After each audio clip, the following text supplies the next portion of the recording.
So as you can see from the front, there's something pretty substantial sitting on the roof, and that is the Alu-Cab LT-50. LT, lightweight, 50 kilograms. The reason why I went with this is because, again, weight saving. You can look at so many of these vehicles that have got a rooftop tent and they're enormous. So things like the bigger brother of this, which is the Gen 3R, weighs close to 170 pounds. That is way too much weight to have high up on a vehicle like this.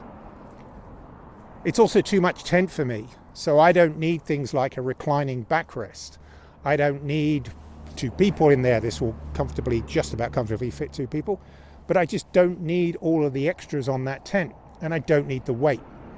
So this is why I went for this, and why I didn't look at any other options. So other options were in the States. They've got things like Go Fast campers. There's another one called Inspired, which weighs probably about 80 pounds, but that has a carbon fiber roof. And there's also, and by having a carbon fiber roof, there's almost nothing you can put up there because, well, it's carbon fiber and the strength of it, you can't bolt anything to it. So anyway, a lot of those become a compromise, and that compromise for these tents is things like on the bottom, they end up with slats. And so the bottom themselves is not rigid to try and save weight. They also save weights on things like the canvas as well. So it's a real big compromise to try and get a tent that fits all your needs for what you want. But for me, this one's perfect. So I knew that at some point in time I was going to go to the LT-50, primarily after I bought the Alu-Cab shadow awning, which is a 2-meter awning. So this went on probably in autumn, September time frame. So I already knew that the LT-50 was an option for me. And the reason why I wanted to go that way was because of the size, meaning the footprint of the tent, as well as the height of the tent, but most importantly, weight. Now, if you look at it from the front, you can see that the tent is not 100% aligned to the rack, and there's a reason why. And the reason why is the brackets on the awning prohibit the tent from the back. We do on the front, it's slightly tapered here. But as you can see down the end there, we cannot move the tent over anymore unless I start cutting the brackets on where the gusset piece is. And that really takes away the rigidity and the strength of the brackets to hold this thing up. So when I knew I was going to get that, I started researching, sort of filling in the gap here where the lights are. And so I started going to different YouTubers. I went to different Instagram accounts that had started to put lights. Particularly they were looking at Baja Designs or a subtle 5-inch light that would fit on the rack underneath the tent. And for me, it's more about aesthetics. I want to be able to not have a gap here. So by having the lights tucked up here, I think it looks better. Now, the reason why it looks better is because you don't have a bar across here. It's just a personal opinion, but I think when we go through these builds, we've got to look at how do things look aesthetically. Is it pleasing? And to me, it's much better to have the lights there because it does look somewhat aesthetically pleasing. Now, I've been playing around with the lights. They're not 100% hooked down at the moment. So if you look at the one on this end to the one on that end, that needs to go over. But if I start doing that, it's going to look completely out. And even when the hinges on the back of the tent here, you start lining them up, it doesn't look right. Very few people are not going to notice. It's not until you look at it from way back and you sort of say, well, something's not right. Well, it's the tent is askew, and I can probably sort of shift the lights over, but anyway, we won't worry about that. So, full disclosure, when I was searching around, I went to an Instagram account. A guy had a couple of lights like that. I asked questions about fit, quality, and then Auxbeam reached out and said, what are you looking to do? So they sent me the 2 amber pairs around about Christmas time. And I also went onto AliExpress at the time and found the 2 white ones, which were on sale for about £125 shipped. So I got a pretty good deal because I only ended up paying those. They sent them to me. I'm under no obligation to say anything good, bad, or indifferent. They're up there. They're lights. They're bright. That's all that really matters to me. Now, to get the lights to fit, I rushed off to Germany to get this tent. Why Germany, you ask? Well, it's quite simple. Tough Trek screwed up my order. Instead of ordering the tent with a 2.6 meter ladder, they just ordered a 2.6 meter ladder. So I went to Genesis Import, which is about an hour or so east of Frankfurt. I zipped over there in 2 days. It was still cheaper to go to Germany, buy that, get them to install it, 2 tanks of fuel and 2 ferries, return ferry, than going to Tough Trek to do it. Yep, it's true. I saved 300 quid because that tent was on sale for 20% less. So I think the total cost of the tent was about £1,800 on sale in Germany. I had to pay the VAT in Germany because I bought it there. But even installation and everything else, it was still cheaper.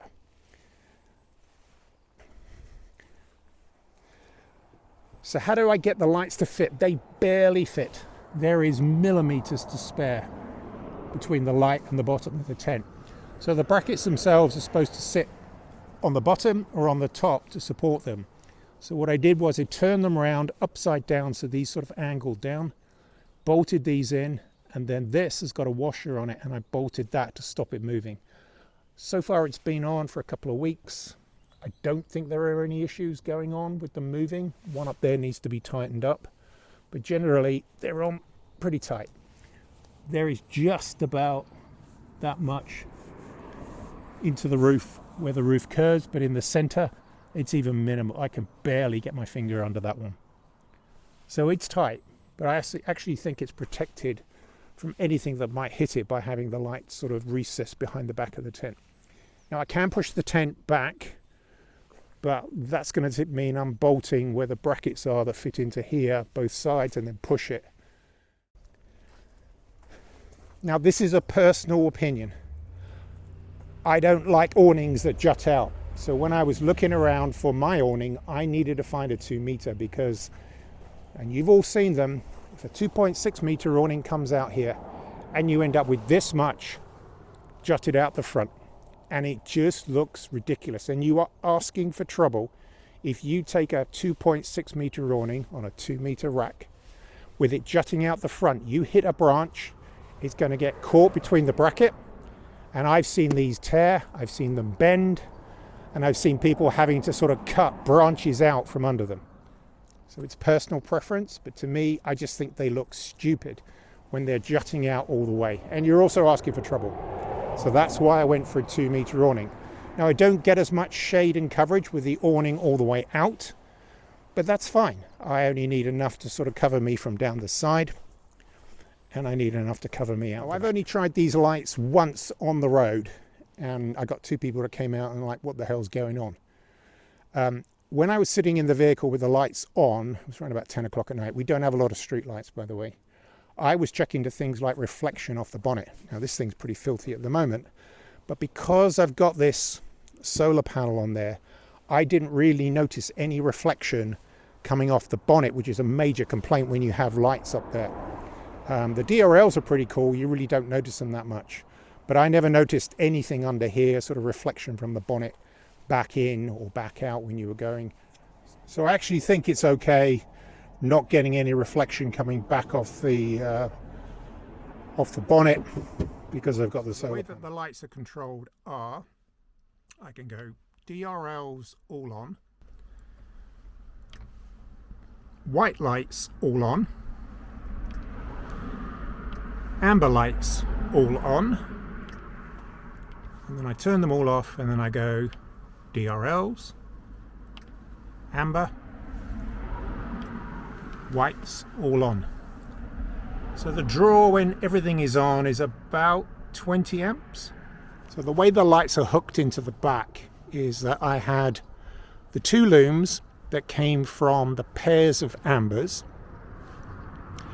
cut 2 of the connectors off one of the looms, splice them to another loom, so that gives me all of the ambers on one loom.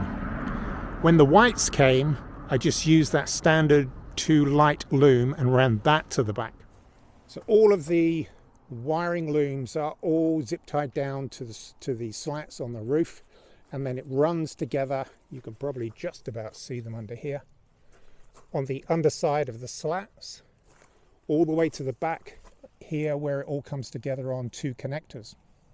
And then I run the connectors down through here. They come out through the hole in the hinge, and then here I basically Sikaflex the heck out of it through 2 rubber grommets to go through, and then they work them through the back of the speaker and then into my Red Vision. So all of the lights have the DRLs. Those DRLs are all on a 10 amp circuit. The ambers themselves, all 4 of them go to a 30 amp circuit, and then the 2 whites in the middle, they go to a separate 30 amp. So the other thing is I had my fog lights decided to crap out on me. That one over there broke. So I went to Jordan, who made up the brackets. These are WOW LEDs. They're perfectly fine for what I need. They're not fog lights, they're just spots. They fit into the recess, so the old ones are gone, and I've gone with this. I've got a temporary number plate, and there's a reason why, is because very soon the winch will go in. This whole lot is going to come out, and then I'm going to be able to have to figure out how to cut to get the winch tray to fit in, and then the winch will go in. Hopefully I'll have that done in the coming weeks. One other thing I have done is that before, to get these to fit, these were recessed way back in. And so what I've done is, see if I can get down here and show you. I have made up a bracket that fits to the original mounts that are behind the back here. And then that bracket bolts to these, which allows me to move these lights away from the grille. So when I had them originally done, they cut chunks of the grille out. So by doing it this way, it's on about a 3mm steel platform.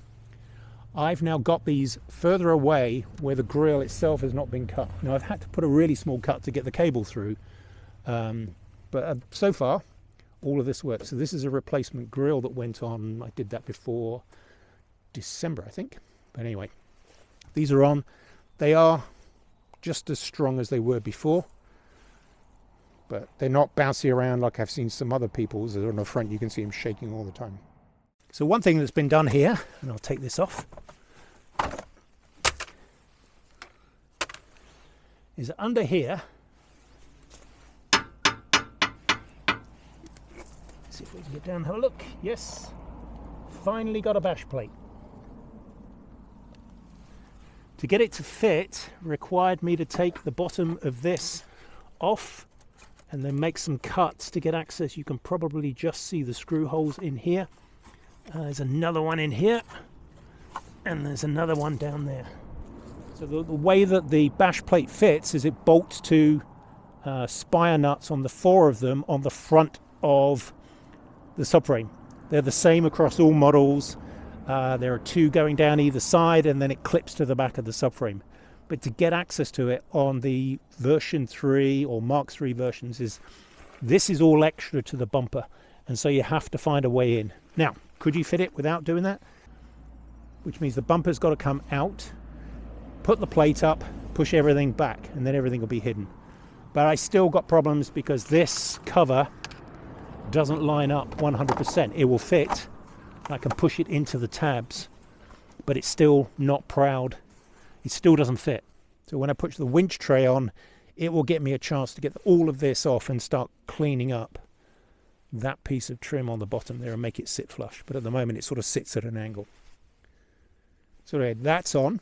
And to finish off the underbody protection, these are from Heavy Cruiser. They came out of Lithuania.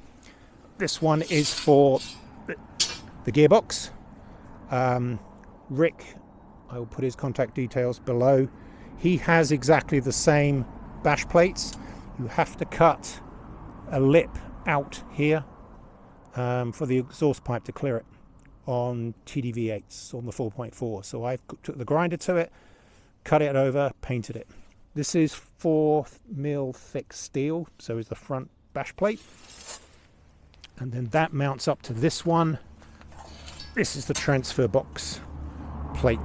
So that should give me full engine protection on the front subframe, and then these 2 will bolt up to the back. My only complaint about these is that they've stamped their logo into the metal, And I can't understand why, because the chances are no one's ever going to see it. So I don't know why they stamped them in here. There's enough drain holes in both of them, but they stamped the logo in. That will be my only gripe about it. So hopefully in the next week or so, it's going into Glenrad's in Liphook. I need an MOT. Hopefully we'll get through that. They're going to put these on for me. They're going to do a transfer flush on the oil and then bolt these up to the one underneath the front. So let's just quickly talk about tyres. I'm coming to the end of the life of the Cooper AT3s. They've been an excellent tyre. These are 275 55 20s. We all know the issue of running 20-inch rims on these things. Front brake calipers, of those of you that don't know. So I'm coming to the end of life on these. I've got my MOT coming up soon. There will probably enough tread to get through it, but I'm pretty sure I'm going to get advisory on it. So I'm going to be shifting these out. I'm going to Cooper ST Maxes, and I'm going to go with 265 60 20s. So narrower, but taller. So this will be just about a 33-inch tyre. I've got enough lift in it. I've got enough clearance. I've already done the rubbing anyway all the way through it on this side, on the front. So these will get switched out, and then I'll go to ST Pro. So these are more road biased ATs as opposed to the ST Maxes, which are more mud terrain. So the ST Maxes are a hybrid tyre. So the hybrid tyre is basically the 3 treads in the middle are this tyre, and then the 2 treads on the outside are the Cooper Pro, which is the mud terrain tyre. So you end up with more of a mud-based tyre as opposed to more of a road-based AT tyre, if that makes sense. Anyway, these will be coming off, and I'll be running some more aggressive tyres than these ones, probably in the next couple of weeks. Now, these side trims are all off, and there's a reason why I'm going about this. Is the bottom of this has been an absolute mess for a long period of time because of all the off-roading that I've done with. And even though when I went to Mike at New Car, did a brilliant job of getting most of the really big scratches, down below there were some nasty ones. So I've taken this side off. That panel over there is coming off as well. I've got a new old stock primed up ones to go. And then I'm going to Raptor paint them. And the reason why I'm going to Raptor paint them is James, put a link in the description, he did his bumpers, he did his side trim, and the front panel. So I'm in the process of doing one side, so I've got all the Raptor paint. The great thing is we've got some good weather coming up this week. I need to go in and clean all this crap off. It's amazing how much stuff has been wedged between the back of here after 14 years. As I said, I've got 2 of these front covers. There are 2 holes here, one here and one here. This was because I originally had mud flaps on it. I took them off, don't think they really did any good, and then just bunged these up. So these have always been there. Most people will never know. I got chips out of this, so I've got 2 of these, one either side, both primed up. They will get Raptor coated as well. So hopefully I will get that done, and we'll start looking at the lower side. I've got some rust bubbling up on my door, by the way, just here. And I've got another piece just here as well. At some point, I'm going to have to sort this out. But there again, I've got enough dings in this door. There's a ding here. And then my lovely neighbour did that by moving some building materials out of his driveway, and then went and dinged that. And as I've said many, many times, the amount of off-roading I've done, my vehicle has had more damage done to it parked in a street in London. Things like bumpers. I got chips out of my bumpers down here where my neighbours just don't care and just career into it. And this bumper has been hit so many times that you can see it doesn't even fit properly now. So I'm going to Raptor coat the back of this like James did with his. It'll give me a chance to fill in that, which is where the original mud flap was, and down here, and try and repair some of this. But I actually think Raptoring it will be a good way of protecting the lower part of the vehicle. And then my plan is to go and do PPF from where the line is from the Raptor liner up to the body line, right the way down the vehicle, and this will protect the paintwork going forward. So one thing that dates these vehicles, in my opinion, is the amount of chrome on them.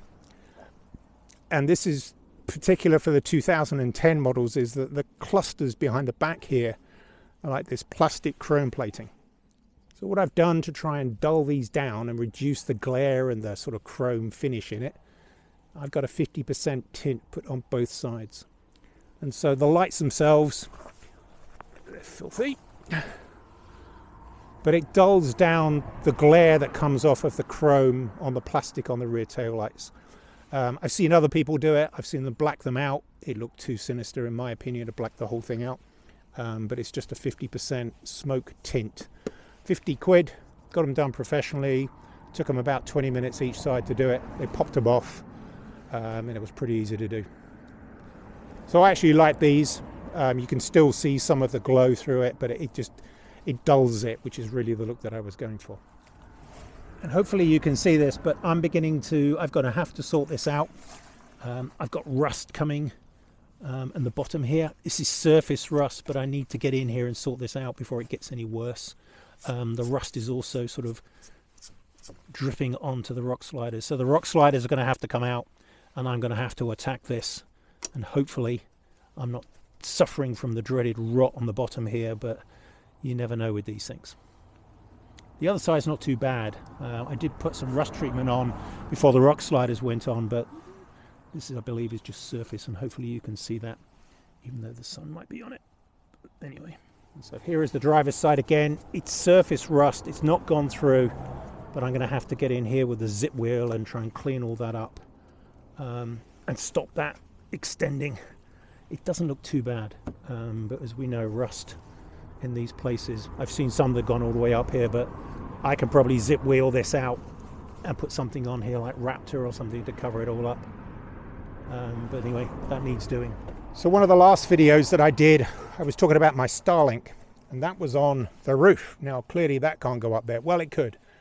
There is a mount that you can use which has got some 3M high density foam double-sided tape where you can stick it on there, but when this goes up you need to make sure you're pointing in the right direction. So I took my panel off. That is the Starlink router down there. This now gives me flexibility to go set it up wherever I need to go set it up, and it's not stuck on the roof. And I also don't need to worry about making sure this is facing the right direction where the satellites are. So I took my satellite dish off. It's not very big, bought a case for it. It will sit in here. Now, a couple of things that I've managed to save on, because those of you that have been following the channel know that I had tarps out the back. I had a cot tent and I had the cot. Don't need those anymore. So I've recovered some space under here. So I've got a recovery box now with things like all of my recovery gear goes into this box. Table, chairs, all of the things that I normally carry now I've actually sort of managed to wedge in here. So I've got more space up here to be able to take more of the stuff that I take with me. This is my Oz tent that's on its way out. And the reason why that's there, I need to drop the Oz tent RV3 off to the guy that's buying it. He's picking that up.